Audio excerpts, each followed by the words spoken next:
Hi everyone, I wanted to do a video on the Exam 2 review for Finite Math, and basically it's going to be a series of questions involving finance and matrices. There's only 2 questions involving finance, so most of it will be matrices. But anyways, let's see what it has in store for us. So number 1 asks if $8,000 is invested at 3% compounded continuously, that's kind of key, let me underline that in red, compounded continuously, what is the amount after 9 years? So the first thing is, yes, compounding continuously will remind us to use the following continuous compound interest formula. So for continuous compound interest,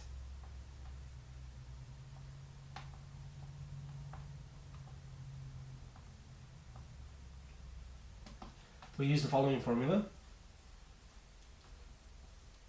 A is equal to PE to the RT. Some people remember this as a PERT. We've gone through this before in class, of course, where P is the principal. It's basically the initial amount. R is your rate as a percent. Well, as a percent, but it has to be in decimal.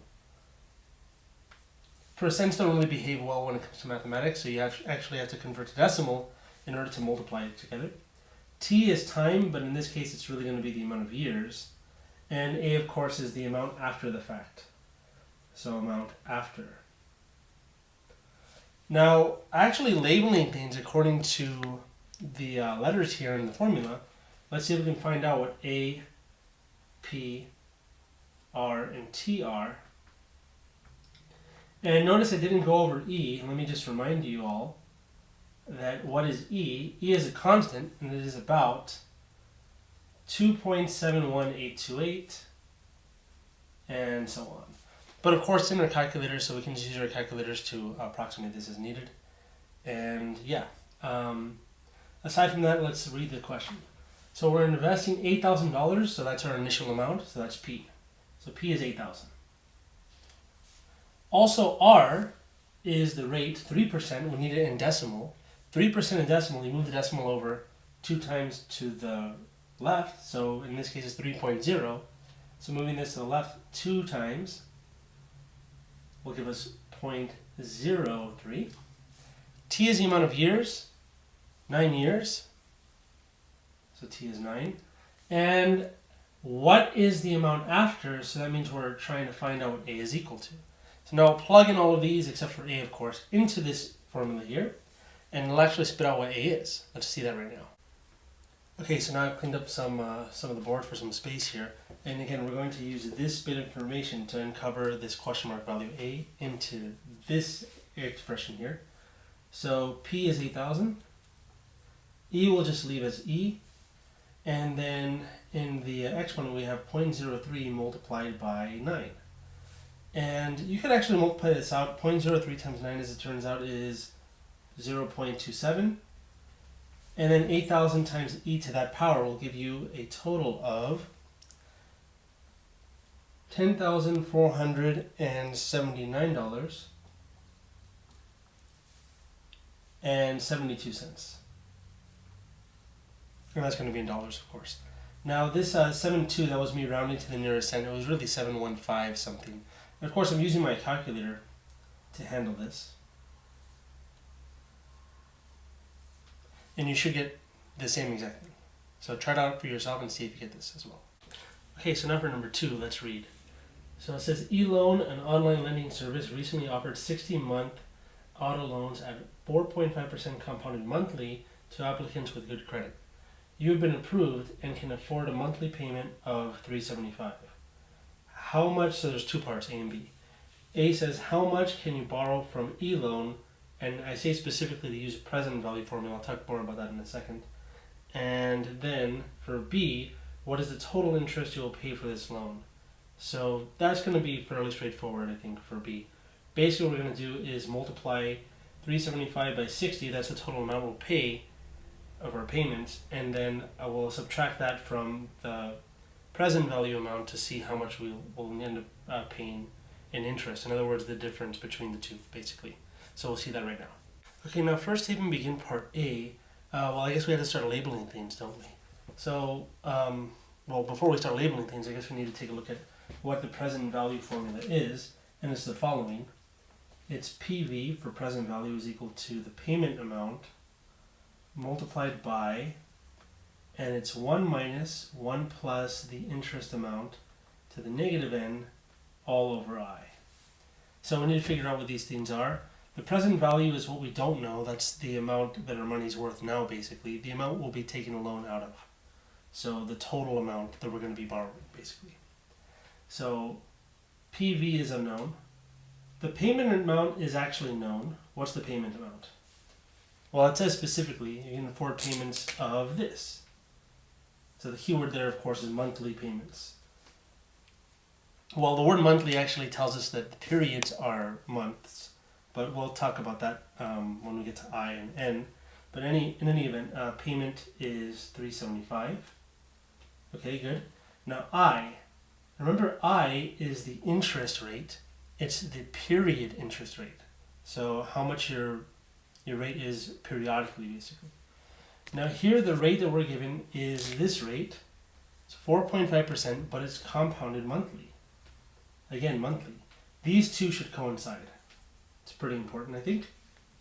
And they do, of course. So our period is month. So the 4.5 interest rate is an annual interest rate, but since it's compounded monthly, that tells us that our monthly rate is actually whatever 4.5% is divided by 12, because there's 12 months in 1 year.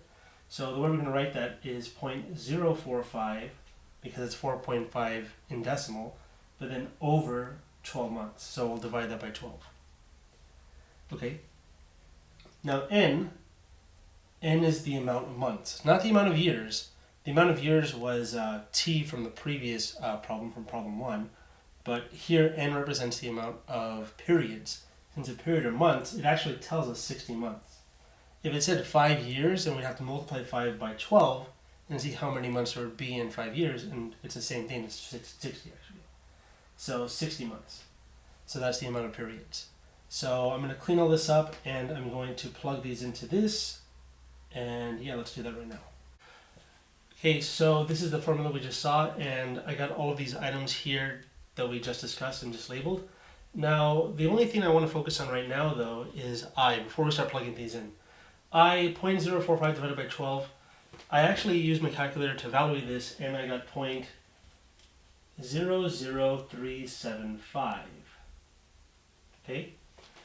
Now, when you do this, you want to make sure that you're as accurate as possible. In this case, 0.00375 is the exact value that this fraction is equal to. But very often you'll get repeated decimals or whatever the case may be. So it's very helpful to keep it in your calculator when possible. That way you maintain accuracy. The more you round, the more rounded your answer is going to be, and the more off you can possibly be. So try not to round that much. But in this case we got kind of lucky, and it's an exact value.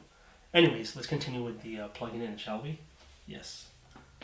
So PV is going to be equal to PMT, that's 375, multiplied by this fraction. It's going to be 1 minus 1 plus I is going to be 1.00375 to the negative 60, because of course n is 60, and then divide by 0.00375. There's a lot of nice things that happen here mathematically, but you can just plug this into your calculator. When you do that, though, if you plug it in as is, you have to be very, very, very careful, and this is what I recommend. I recommend you to write the numerator in parentheses and the denominator in parentheses individually for your calculator purposes, just in case, because otherwise you may get something different. That was like this. So that just ensures that we both get the same thing. And here's what I got. I got $20,114. And it was 76.7, which rounds to 77 cents. So of course this is in dollars, so I'm going to write the dollar symbol here. And notice I say approximately because we are rounding. And of course we're rounding to the nearest cent, which goes without saying just because that's the practicality of finance, basically. Always round to the nearest cent. And yeah, now let's move on to part B. Okay, so now for part B. Remember, part A, we got this for our present value, $20,114.77. B asks what is the total interest that we'll pay for this loan. And basically the total interest will be the payment multiplied by the amount of times we'll be paying. So remember our payment, just to recall, was $375. And how many payments were there? There were 60 payments because it was over the span of 60 months. So just recall n is equal to 60, so 60 months. And what we're going to do is we're going to multiply these, and that'll tell us the total amount of payments, basically. So the total amount paid,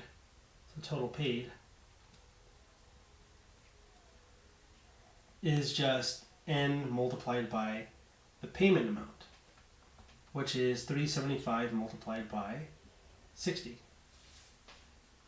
And if you multiply these, you should get $22,500. That's what I got.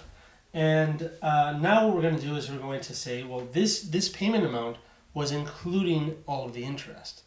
So if we take that away from our present value, which is the amount of money is worth right now, that'll tell us how much we've paid in interest. So let's subtract these. And so we're going to do this minus $20,114.77. And this will give us the total interest paid.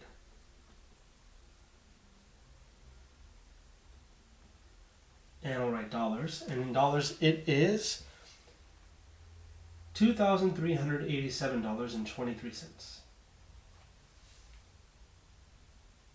Actually, my mistake, it's $85. There we go.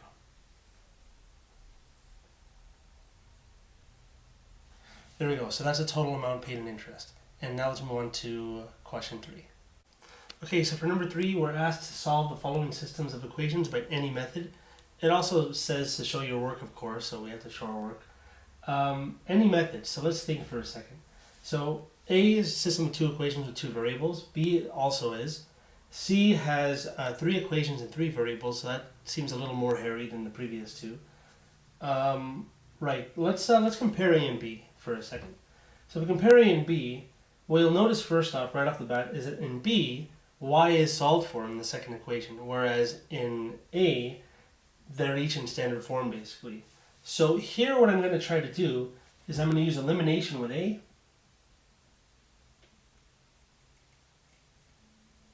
And I'm going to use the method of substitution for part B. So what I mean by that is that for B, I'm going to, well, y is already solved for, so I'm going to plug that in for y into the first equation, solve for x, because I'll get an equation in x now, and then find that x value, plug it back into the second equation, and get y. That's fine. For A, what do I mean by elimination? Well, the process of elimination, or I guess the method of elimination for solving systems of equations anyways, is to look at multiples of your equations such that when you add together, one of the variables completely cancels out. And in this case, it's either x or y, because they're both free agents in the sense that there's no number in front of x and no number in front of y. So if I wanted to eliminate x, I can multiply the top by -5, add, and then the 5x's will cancel because it's -5x plus 5x is 0. If I wanted to eliminate y, I would multiply the top by 8, add straight down, and the y's will cancel. In any event, whichever one you want to eliminate, it'll give you the resulting other variable, and you can plug that back into either to find, well, the other one, the one that you haven't solved for by elimination. Okay, so that's fine. So I've discussed on how we're going to solve A and B in a second. C, we can also do by this kind of elimination substitution method. We learned something called Gaussian Method, or Jordan-Gaussian elimination, I believe is what we called it. I'm going to kind of use that. I'm going to use basically matrices to convert this to row-reduced echelon form. Essentially, I'm going to use row operations.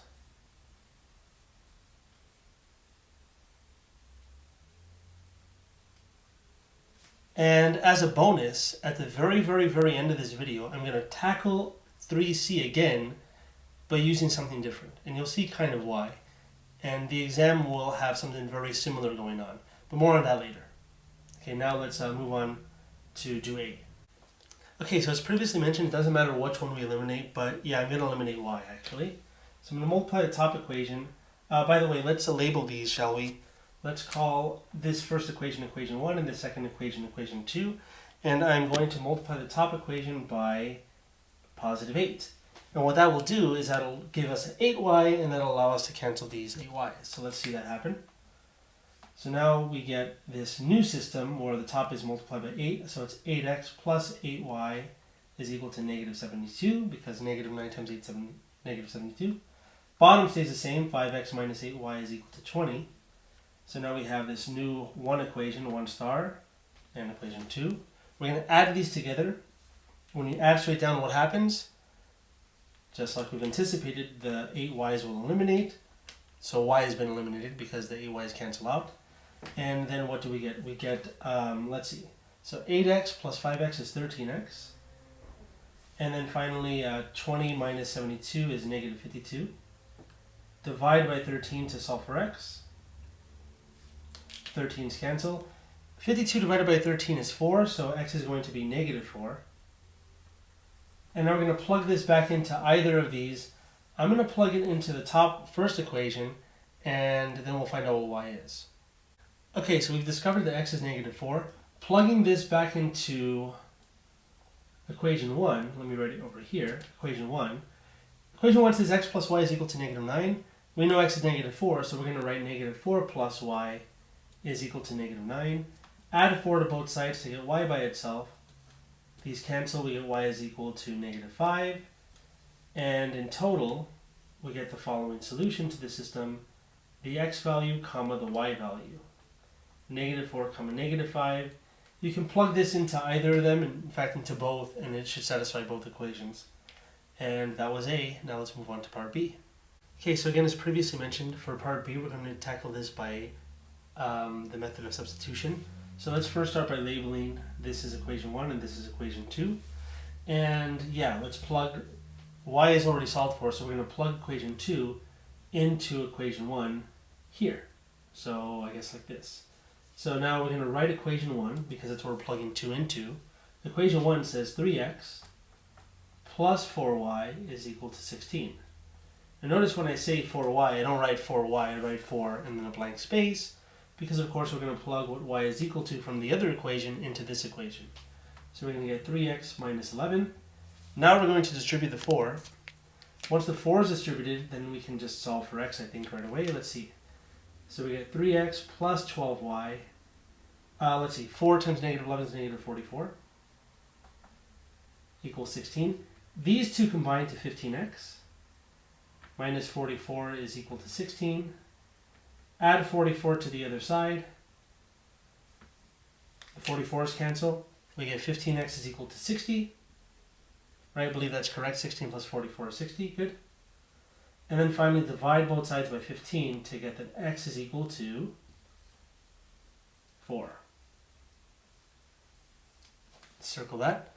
And now we're going to plug this back into equation 2.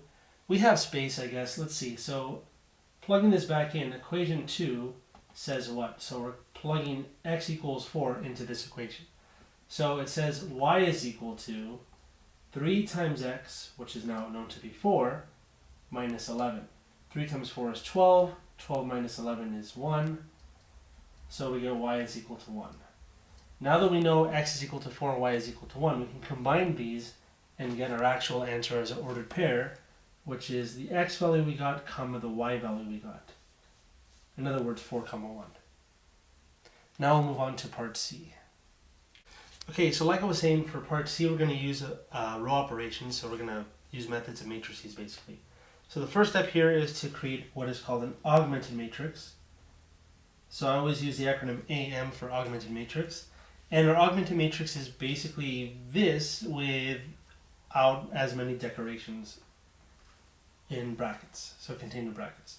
So there is an X column, there's a Y column, there's a Z column, and instead of equal to, we'll write this bar as being our equal bar, and then we'll have some other numbers on the other side of that. So for the first equation, for instance, the coefficients are 1, 2, 3 for X, Y, and Z respectively. It's equal to 2, so that's on the other side of the equal bar. And no, there's no x, notice, so there's a 0x if you like. So its coefficient is 0. 1 times y, 4z is equal to 3. Okay, now finally let's see if we can do the third one. Third one for x is 5. What's y? y is 6. What's the coefficient of z? 0, because again this is plus 0z, there's z missing basically, and it's equal to negative 5. Right, so now I'm going to, instead of labeling this as equation 1, 2, and 3 like usual, for matrices, this is row 1, row 2, and then this is row 3 of this matrix. And now we're going to apply row operations to try to get this leftmost box, leftmost square, 3 by 3 square in this case, into what is called a row reduced echelon form, which should look something like this. Remember, it's a diagonal of 1s, and all of the other entries are 0. So our goal right now is to make these 0. So what we're going to be making 0 are, well, I guess, let me circle it, I suppose. So this, and these other 3. So we want to 0 these out, the ones I circled in red first, and then we can proceed from there. What's kind of cool actually is that we already have a 0 in this spot. This 0, the funny thing is we don't want a 0 there. So I think the best thing to do right away is to swap row 1 and row 3, and that's actually a row operation. So I'm going to clean up a lot of this here, and then we're going to move this up here. I'm going to probably write a little smaller so we can see all the steps in one shot without me erasing too much, but we'll see how it goes. Okay, so here it is cleaned up. This is the augmented matrix that we just got. And I mentioned that we're going to swap row 1 and row 3 so that this 0 is going to be preserved. That takes a little bit of practice to see, honestly, but regardless, we'll still see the overall picture of what we're going to be doing here to get to the goal, the form that we want. So I'm going to write R1 and R3 with a double-sided arrow so that we swap those. So notice row 2 is going to be unaffected, so row 2 will still be 1, 4, 3. Row 1 is now row 3, so it's going to be 5, 6, 0, negative 5 up on top. And then for row 3, we're going to have what row 1 was, which is 1, 2, 3, 2. So now this is our new row 1, row 2 is the same, and this is our new row 3. Okay? Now what? Well, now we are looking at the first column, and in the first column, what do we want to 0 out? Notice we already have a 0 here, but that's where we want a 0 to be, so I'll just circle it regardless. And we want a 0 to be here. Now the one that's not zeroed out, we're going to use that row with each of these two. Now of course in this case, since we already have a 0 in row 2, we're not going to play with row 2, but with row 3 we will. So we want to use row 1 with row 3 to 0 this out. So, well, if we multiply row 3 by negative 5, then once we add these together, we'll get elimination basically. That should remind you of elimination from 3a, and that will be 0. So let's see. So the goal here is to add row 1 to negative 5 times row 3. So row 1 minus 5 row 3, and that is going to give us the new row 3. So by the way, these little notes I'm writing here, these are our legitimate row operations, and each time we're writing a new matrix. And this little squiggle just means this matrix is equivalent to this matrix. So let's, I'm going to write the work over here. So I got row 1, it's 5, 6, 0, negative 5. Let me write this a little more spaced out. Okay, and then I got negative 5, R3. Negative 5 times row 3 is going to be, let's see, all that times negative 5, let's see if we can do it. Negative 5 times 1 is negative 5, that's going to be negative 10. That's going to be negative 15. Again, we want to space these out as much as we can. Negative 5 times 2 is negative 10. Good, good, good. Add straight down, let's see what happens. First two indeed cancel out and give us 0. We get negative 4, negative 15, and negative 15. So this is our new row 3. By the way, if you ever see you each of the entries in your new row, in this case the new row 3, has something in common, just divide it by that number.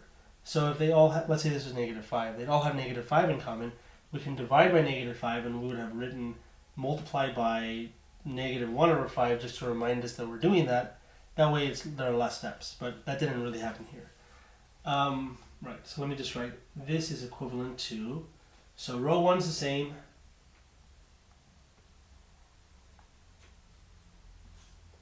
row 2 is the same because we didn't touch it, but row 3 has changed.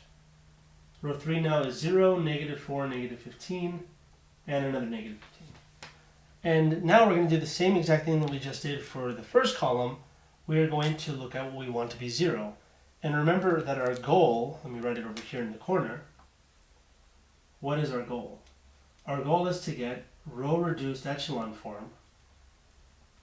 So 1, 0, 0, 0, 1, 0, 0, 0, 1, and then some numbers.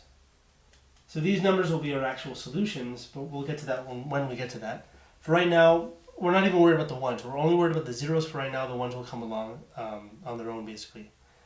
And yeah, so we have in the first column, we have the zeros that we want. Great, perfect. In the second column, we would want this 6 to be, I'm not going to circle it, but we want this 6 to be a 0 and this, we want this 6 to be a 0 and this -4 to be a 0.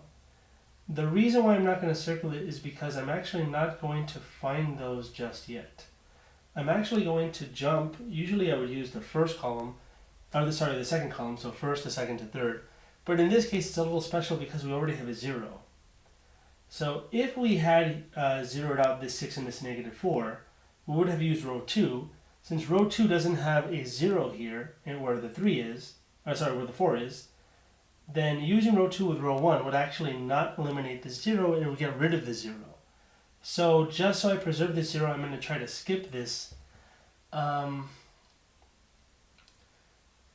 Yeah, so in skipping it, what I'm going to do is I'm going to try to make this 0 and this 0. Of course, the first one I circled is already a 0, so that's fine. But in doing that, I need to use the row that is not going to have any zeros, any new zeros. In other words, I'm going to use row 3 with row 1 and row 2. I'm not going to use it with row 1 because it already has a 0, but I will use it with row 2.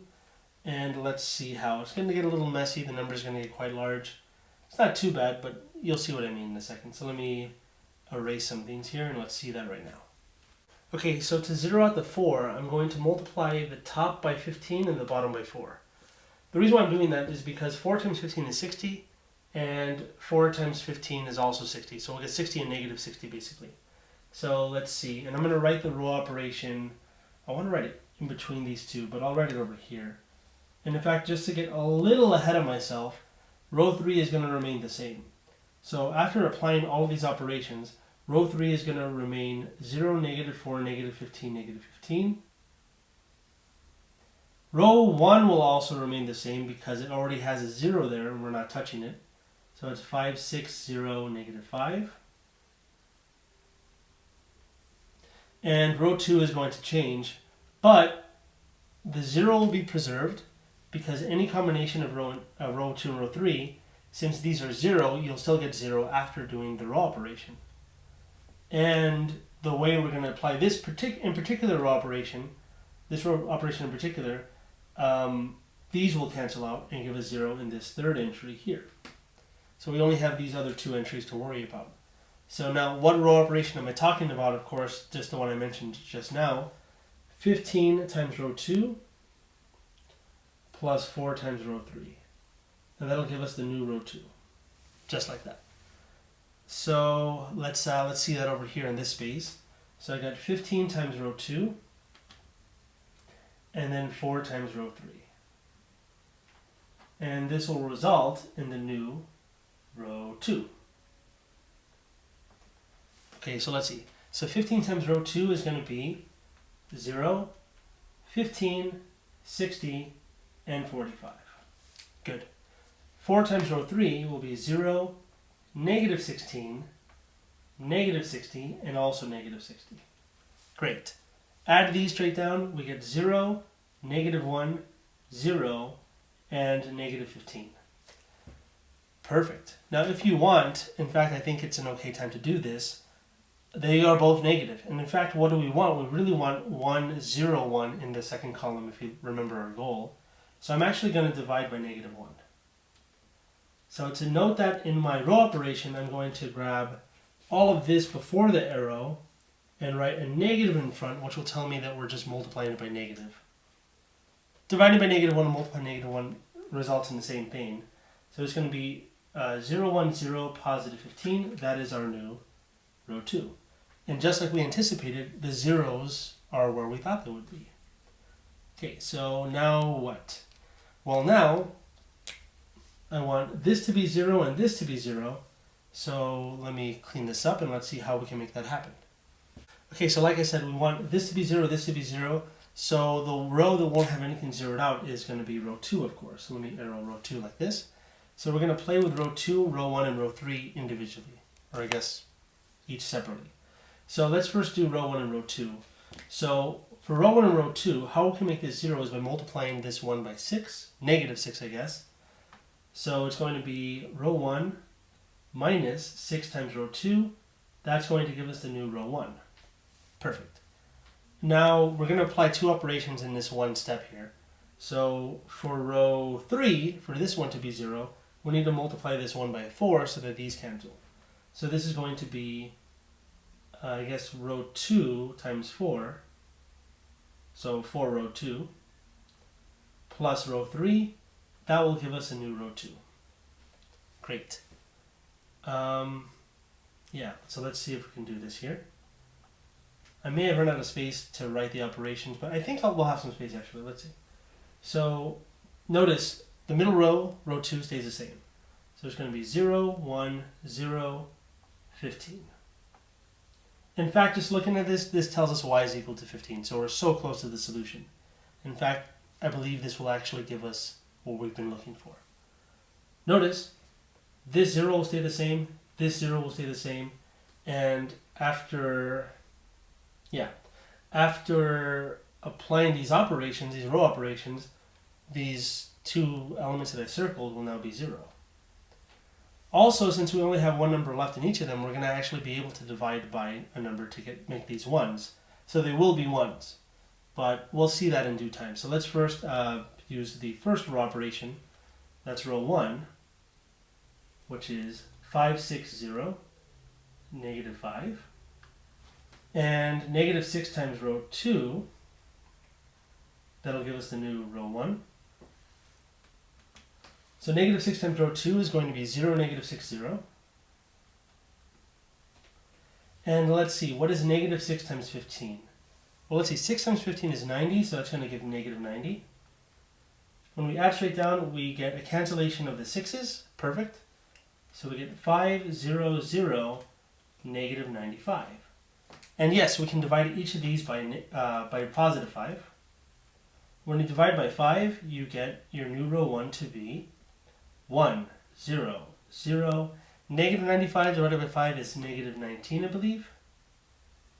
So that's our new row 1. 1, 0, 0, negative 19. And we divided by 5, so just to note that here in our operation, we can write parentheses before the arrow, and then 1 over 5, because we divided by 5. Okay, right, so let me erase this and then we'll do this operation here. Okay, so for this operation here, we're going to take 4 times row 2, add that to row 3. So let's see, 4 times row 2 is going to be 0, 4, 0. 15 times 4 is 60. Row 3 is going to remain 0, negative 4, negative 15, negative 15. All right, so far so good. Add straight down, the 4's cancel, we get 0, 0, negative 15, and that's going to be 45. And yes, you can divide both of these by 15. I'm going to divide by negative 15 so that we get 0, 0, 1.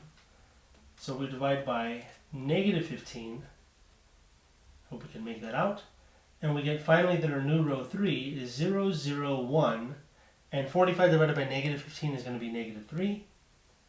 So that's 1, negative 3. And again, just to denote this in our operation, just so we can go back and follow things correctly, I'm going to write divided by, so 1 over negative 15. Perfect. Okay, so now that we've sorted out these operations that I've circled here in red, here, here, here, and I guess these two here, now we have a nice conclusion. Our conclusion is that x, 1x plus 0y plus 0z is equal to negative 19. In other words, x is equal to negative 19. Similarly, y is 15, and z is negative 3. So altogether, we get the following ordered triple solution. Negative 19, comma 15, comma negative 3. There we have it. So now we can move on to 4. Alright, cool. So now for number 4, we're given these two matrices, these both 2 by 2 matrices, A 6, 5, negative 5, negative 5, B is 5, 0, negative 5, negative 1, and we're asked to find these following things. So it's a four-part question. A plus B, 5A, 3A minus 2B, and then A times B finally. A times B is going to be definitely the hardest one, but all of the other ones, in fact, I can do them right here on the space provided. It's pretty simple. So what is A plus B? So how do you add two matrices together? You can only do it if they have the same dimensions, and they're both 2 by 2s. Remember, 2 rows by 2 columns. Perfect. So we can add them component-wise. So you add them entry by entry, basically. So what we're going to get is whatever 6 plus 5 is for the first entry. So add their first row, first column entries together, we get 11. And then finally for the second one, I said finally, but really I meant secondly. For the second one, we get 5 plus 0 is 5. Negative 5 plus negative 5 is negative 10 for the third entry. And then finally for the second column, second row entry, negative 5 minus 1 is going to be negative 6. And that is the result of part A. For B, let me move over here. So B asks to find 5 times A. So we're multiplying a number to this matrix. So when you multiply a number to a matrix, this is called scalar multiplication. So a scalar is just an ordinary number, where a matrix is, I guess, an array of numbers, basically. So how you can multiply a scalar by a matrix is you just multiply each entry in the matrix by that scalar. So in other words, this 5 is essentially going to scattershot, if you will, into each of these. So we're kind of distributing, if you will. So let's do that. Let's multiply each of the entries by 5, and we get 30, 25, negative 25, negative 25 as the result for part B. Box it up. Perfect, there we go. So now for C, C is fairly similar. It's kind of like combining what A and B did for us. We're going to multiply A by 3, B by negative 2, and add those together. So let's see if we can do that. So in fact, here's what I'm going to do. I'm going to just kind of do the multiplication in my head, and let's see if we can follow. So for C, I'm going to do 3A. So here's 3A. All of the entries in A times 3. So it's going to be 18, 15, negative 15, negative 15. And now I would say minus 2 times the entries in B, but we can actually just multiply negative 2, and this negative will become addition. The subtraction will become addition, basically. So let's scale negative 2 into B, multiply each of the entries in B by negative 2, and we get 5 times negative 2 is negative 10, 0 times anything is still 0, negative 2 times negative 5 is positive 10, negative 2 times negative 1 is positive 2. Now we can add these together, and we get the following. 18 minus 10 is 8, 15 plus 0 is still 15, negative 15 plus 10 is going to be negative 5, negative 15 plus 2 is negative 13. That's the result for part C. Part D, like I mentioned, is a little more involved. It's not even that bad, but it's a little more involved. We'll see that right now. Okay, so we just discussed how to multiply a matrix by a number, but now how do we multiply a matrix by a matrix? Well, there's two ways I explained this in class. And the best way is visually, that way you remember how to do it. But the other way involves rows and columns. So remember, how we describe the dimensions of a matrix are by rows first and then number of columns second. So essentially, the first matrix will represent rows, and the first matrix will represent rows, the second matrix will represent columns. And what you do is you take a row from the first matrix, a column from the second matrix, you multiply those component-wise, so that is this 6 times that 5, plus this 5 times this negative 5, and that'll give you a new entry, and it'll be the entry of the new first row, first column. And that's how you do it like that. That will give you the first entry in first row, first column. If you want to find the entry in the second row, second column, second row, first column, then you'll still use the first row, but now you'll graduate, I guess, is an appropriate term, to now the second row over here. Okay, that's one way to do it, and it's a very fine way of doing it. It's kind of like the textbook way of doing it, but instead I like to show it visually. So I'm not going to do it this way. I'm going to show you the visual way I showed in class. Okay, so instead what we're going to do here is we're going to grab each of these columns one at a time, swing them over the first matrix, multiply down and add across. So the first column, if we swing them over in the same order, keeping the order the same, 5, negative 5 floated on top, multiply these numbers down and add across to the black numbers, what we'll get here is 6 times 5, which is 30, plus 5 times negative 5, which is negative 25. That's for the top. For the bottom row, we get negative 5 times 5, which is negative 25, and negative 5 times negative 5, which is positive 25. So the bottom will cancel out, you go 0, the top will just be 5, so that's going to be 5, 0 for our first new column. We're going to play the same game with the second column. Let's see that right now. Okay, so now swinging over the second column, again keeping the same order, 0, negative 1, multiplying down and adding across. Multiplying down first will give us 0 minus 5. I'm just kind of multiplying in my head. 0 times negative 5 is 0. Negative 1 times negative 5 is positive 5. So altogether that will give us negative 5 on top and positive 5 down below. This is the result for D. Now we can move on to number 5. Okay, so now for this problem, it's asking us to multiply in either order where possible. It says specifically where possible because to multiply matrices together, you have to make sure that things line up correctly. So notice the way I explained it earlier is that you would swing the columns over and float them over the first matrix. Notice, if we were to swing the first column here over and multiply A times B in that order, so we want to get A times B in this case, let's say, well, what happens? Well, 0, 6, and 2 in that order, 2 gets no column. 2 floats over nothing. It turns out A times B is not possible. So I'll put a sad face there. However, if you wanted to multiply B times A, that, as it turns out, will be possible.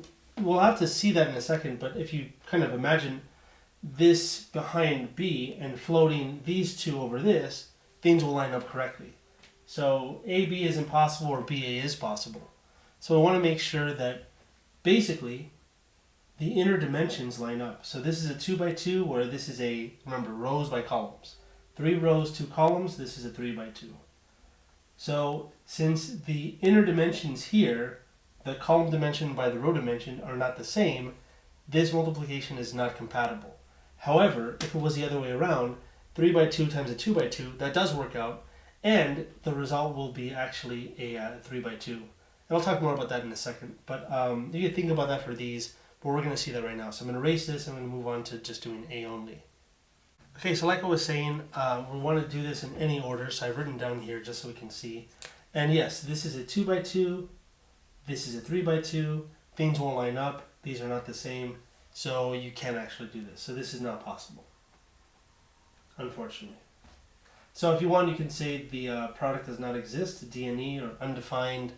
Any of those is okay for me, but writing not possible I think is pretty okay.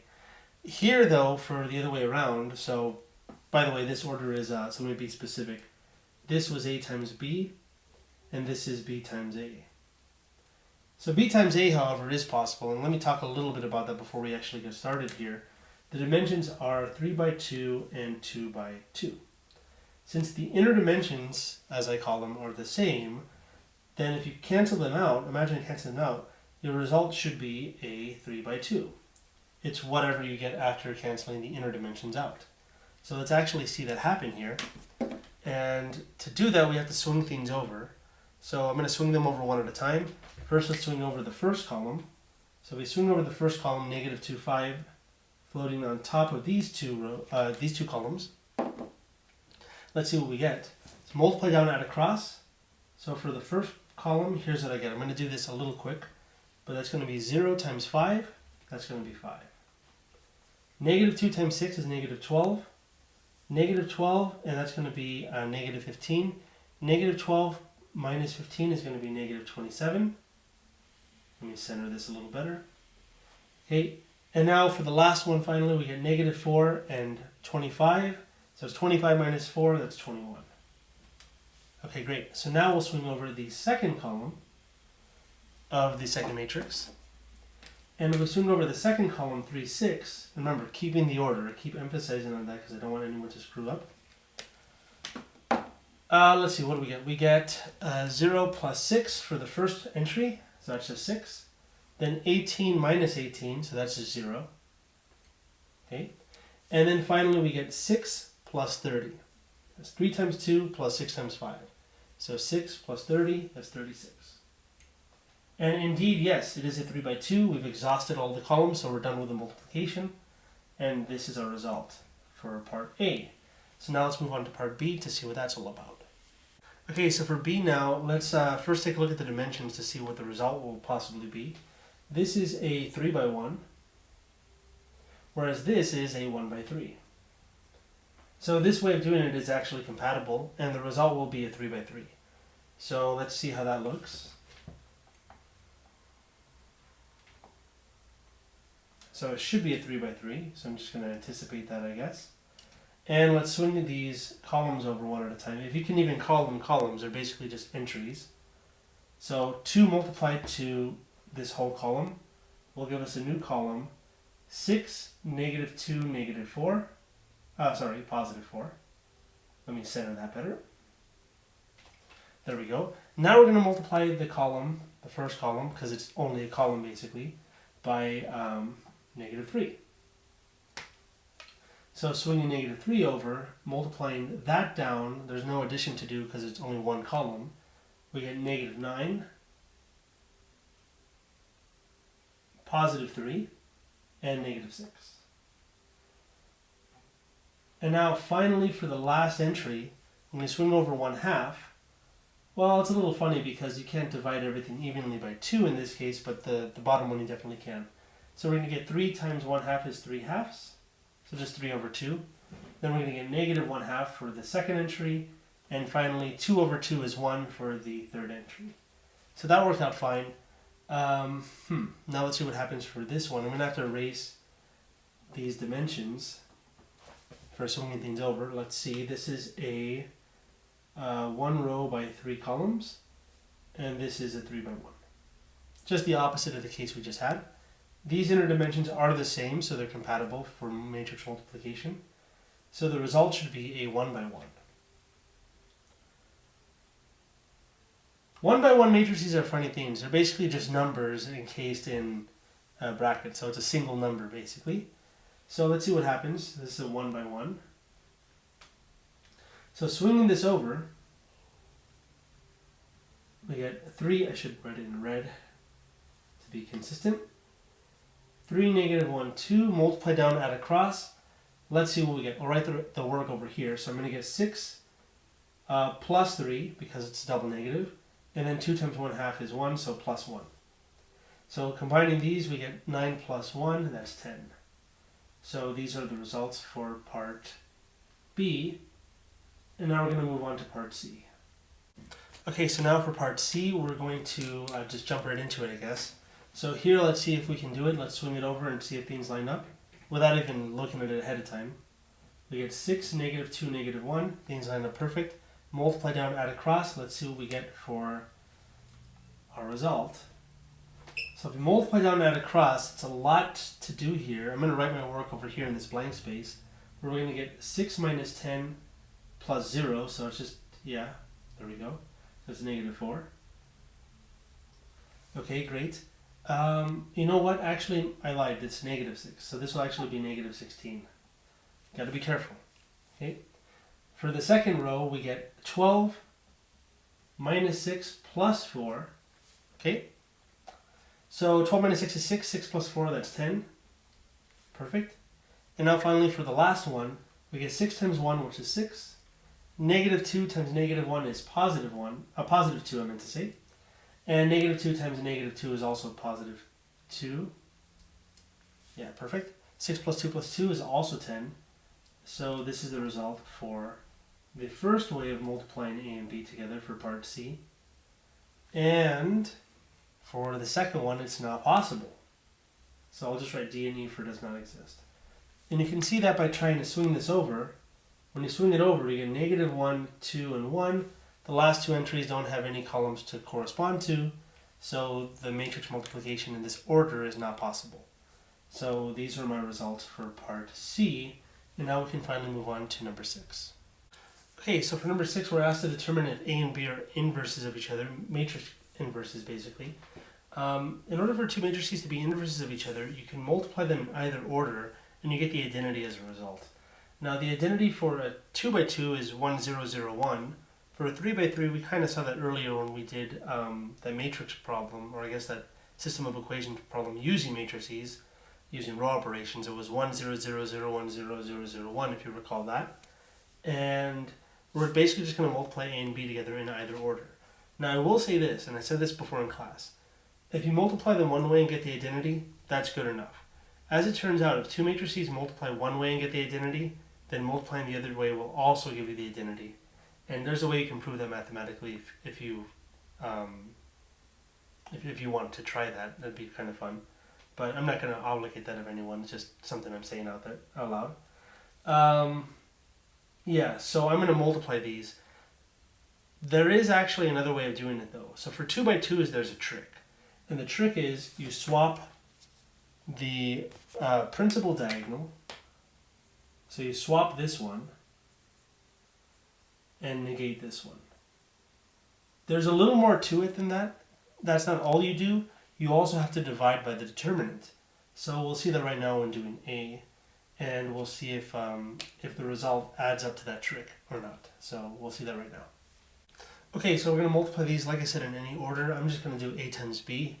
And I didn't mention this before, but in order for a matrix to have an inverse, it has to be a square matrix. And luckily, all these matrices were square matrices. Otherwise, you can rule them out right away as not being inverses. Anyways, let's multiply this like we did the previous problem. Swing over, multiply down, add across. Let's see what we get for the first column. So we get negative 2 plus 3, that's positive 1. And then we get positive 1 minus 1, that's 0. So far so good, it looks like the identity. So if you see right away this isn't 1, 0, you can stop right away and say that, well, they're not inverses, because you're not getting the identity so far. Swinging over to the second column now, we get negative 3, 2 in that order. And we get negative 6, positive 6, so that again combines to 0, good. And then hopefully this is 1, let's see. So negative 3 times negative 1 is positive 3. That's negative 2, 3 minus 2 is indeed 1. So yes, they are inverses of each other. Right, so now that trick I was talking about was the following. If you have a 2 by 2 matrix, only works for 2 by 2s, and you want to find its inverse, so remember negative 1 powers are notation for matrix inverses, it is 1 over the determinant, which is A times D minus B times C, so AD minus BC, multiplied by the matrix that has entries that I described earlier. So A and D, this principal diagonal, are swapped, so it's DA, and here BC, this diagonal is negated, so it's negative C, negative B. So that's the trick. And you can actually see that in this case, the determinant of A is negative 2 minus negative 3, so it's negative 2 plus 3, that's 1. So you don't divide by anything really. And swapping these and negating this diagonal gives you exactly this. Notice, 2, negative 1 swapped is negative 1, 2 in this order. Also, this diagonal here, negative 1, 3, if you negate them, negative 1 becomes positive 1. And positive 3 becomes a negative 3 after negating. So we indeed get this using the trick. So sometimes you can actually just look at a 2 by 2 matrix, apply the trick, and see if the other one is of that form. If it is, there's no work to show. So just like I mentioned in part A, since these are 2 by 2 matrices, all we really need to do is apply the trick. So if we swap these, so far so good. If we negate these, we get positive 2, negative 3/4, which doesn't look good. And moreover, we have to divide by the determinant. So what's the determinant of A? It's this diagonal multiplied, which is going to be 3. This 1/2 times 6 is 3. Minus negative 2 times 3/4, that's going to be negative 3/2. So when you add these together, because it's a double negative really, well, you get not 1. So right away, they won't look like b. In fact, I'll tell you what we get. Let's see, we get, well, I guess if we want to combine fractions to get a common denominator, it's going to be 6 over 2 plus 3 over 2, so it's 9 over 2. So dividing by 9 over 2 gives you, I guess, 2 over 9 scaled into this. And yeah, that's going to be some crazy monstrosity of a matrix that looks nothing like B. So for A and B, for part B, I'm going to say the answer is no. By the way, I didn't say it was yes for A, but let me write that here and take care of that. My mistake. So for A, yes, they were inverses, but for B, they're not inverses actually. And yeah, now let's move on to C. Okay, so yes, for part C, we're asked to find if these 3 by 3s are inverses of each other. And as it turns out, there's no quick trick we can apply for 3 by 3s like we did for 2 by 2s. There's kind of a trick you can use to find the inverse of a 3 by 3, but it's by no means quick. So what we're going to do here is just multiply these out. So swinging over the first column, negative 24, 20, negative 5. Yikes. Kind of seems a little tedious, but let's see if we can do it together. So for the first entry, I'm going to get, let's see. So I'm going to get negative 24 plus 4. Let me write the workout over here. So negative 24 plus 40 minus 15. The negatives combine to 39. Negative 39 plus 40 is positive 1. Good. For the second row, we get 0, 20, and negative 20. So good. So far, 1, 0. Great. Let's see if the next one is 0. So it's going to be negative 120. 6 times 20 is also 120. And 0 times negative 5 is 0. Great. That's also 0. Perfect. So far, so good. It could be that it's not completely the identity, but let's see. So now we'll swing over the second column. So swinging this over, 18, negative 15, and 4, this will give us what? Let's see. So I get 18, negative 30, and positive 12. 18 plus 12 is 30. Add that to negative 30, you get 0. Perfect. For the second row, we get 0, minus 15, plus 16. That's 1. Great. For the third row, let's see, what's 18 times 5? That's 90. 6 times negative 15 is negative 90. And then we get 0 times 4 is 0, of course. So that is indeed 0. Great. So now let's swing over the next column. Okay, so swinging over 5, negative 4, 1. Let's again write the work over here, and let's see what we get. We get 5 minus 8 plus 3. The positives add to 8. Minus 8 is 0. Good.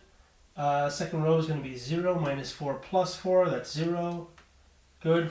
So let's see if this is 1. If it's not 1, they're not inverses, but let's see. We're going to get 10. We get 25.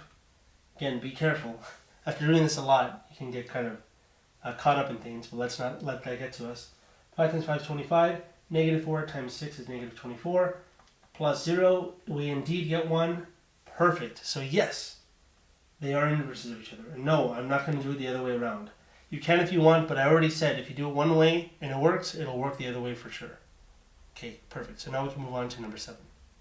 Okay, so now finally for number 7, we're asked to find the inverse of these matrices where possible. I say where possible, of course, because there do exist some matrices that do not have an inverse, and that happens because its determinant basically is 0. And we can see that from the trick I showed, because with the trick I showed for 2 by 2s anyways, you have to divide by the determinant on the outside. So let's just apply that trick here. They're 2 by 2s. On the exam, you won't see any 3 by 3s. We went over that in class, and it's kind of this long process that involves row operations. I didn't show you any trick. There is one, but it goes beyond the class, so I don't want to get into that. Yeah, so let's go on to this. Apply the trick here. It's going to be 1 over the determinant. Let's figure what that is. It's going to be 4 times 2 is 8, minus negative 2 times negative 3 is positive 6, so it's 8 minus 6. That's going to give us 2 for the determinant. So it's going to be 1 over 2, let me make a little more room here, times what? Well, remember, you swap the principal diagonal, so that's 4, 2, and you negate the non-principal diagonal. Negating negatives gives you positive, so that's 3 and 2. And now we have this scalar 1/2 on the outside. Let's bring it in to each of these. So we're multiplying each of these by 1/2 and we get the following. We get 2, 1/2 times 4 is 2, 1/2 times 1 times 2 is 1. So each of these are 1, and then finally we get 3/2. So there's our A inverse. So we can finally say A inverse is 2, 1, 3/2, 1. And you can actually check this by multiplying it to the original matrix A. But yeah, you can do that. I'm not going to do that. So now let's see if we can apply the same trick for B. So first off, for the determinant, 1 over the determinant is, let's see. So that's going to be 5 times 12 is 60. Minus 6 times 10 is also 60. So 60 minus 60, unfortunately, is 0. So it doesn't even matter what the determinant part of it is. Or sorry, the non-determinant part of it is. Because 1 over 0 is undefined. So as it turns out, this inverse does not exist. So it is actually not possible in this case to find the inverse of this 2x2 matrix. Now we are done with the review. There are only 7 problems in the review actually. And we're going to move on and discuss that bonus thing I told you about regarding that system of 3 equations that we'll get to right now. Okay, so now as I mentioned, I would show as a bonus at the very end of the video here how to solve the system of equations from 3C a different way, an entirely different way actually. And I showed this a little bit last time in class, but I only mentioned it once, but it's really cool. So I want to show that off here. So first off, I want to, I'm not going to write the augmented matrix, but I'm going to write what is called a matrix equation. And once I write the matrix equation, we'll kind of see something. So ME is going to stand for matrix equation. Now what a matrix equation is, it looks kind of like an augmented matrix, but it's not. It's an equation involving matrices. And after we multiply it out and apply operations to that equation, we'll get back this system. So let's see what I mean by that. So we get the matrix 1, 2, 3, 0, 1, 4, 5, 6, 0, multiplied by the column matrix XYZ is equal to the column matrix 2, 3, negative 5. Okay, good. So all I'm really doing here is writing the left side, the left 3 by 3, basically, as a matrix. So the entries are the coefficients 1, 2, 3, 0, 1, 4, and then 5, 6, 0. If you remember how we did that. And now we're multiplying it by this column XYZ equals this column matrix 2, 3, negative 5. So you can see the way we define multiplication, matrix multiplication, if you swing these 3 over, multiply down and add across, you get exactly the left side of this system of equations, and it's equal to the right side as a column matrix. Okay, good. So now labeling this matrix as A, this matrix as X, and this matrix as B, we get the following matrix equation symbolically. AX equals B. Now if you think of how you solve these types of equations when it comes to numbers, AX equals B if A and B are numbers and X is just a number variable. You divide by A to get X by itself, right? Now we can't really divide with matrices, but we can multiply by multiplicative inverses. So what we're going to do is we're going to take the matrix equation AX equals B. We're going to multiply both sides by A inverse. I know what you're thinking, but just bear with me. When you multiply, by the way, remember multiplying matrices in different orders gives you different results. So we have to make sure we multiply A inverse on the left for both sides of the equation. Here, A inverse times A is just going to give us the identity matrix, the identity 3 by 3 identity, so let me call it I3, which was that 1, 0, 0, 0, 1, 0, 0, 1 matrix we saw, times X is equal to A inverse B. The identity times a 3 by 1 is just that 3 by 1, so it's going to be X is equal to A inverse B. So now all we need to do is multiply A inverse B, and then we'll get what X, Y, and Z are. The bad news is that you need to know what the inverse of A is. The good news is we do. If you look back to a previous problem we did, we were asked to find if 2 matrices were inverses of each other. One of them was this. So we'll see that right now. Okay, so I've erased a few things here, and what we left off on was that x is equal to A inverse B, where A was this matrix, and from 6c, we actually found out that the inverse of A was this. When we were given A and B, we found out those were inverses by multiplying them. So instead of calling it B, I'm going to relabel it as A inverse, and it's this matrix here. And what we're going to do is we're going to multiply it by B. So, let's see what we get. A inverse is negative 24, 18, 5, 20, negative 15, negative 4, negative 5, 4, 1, multiplied by B, which was 2, 3, negative 5.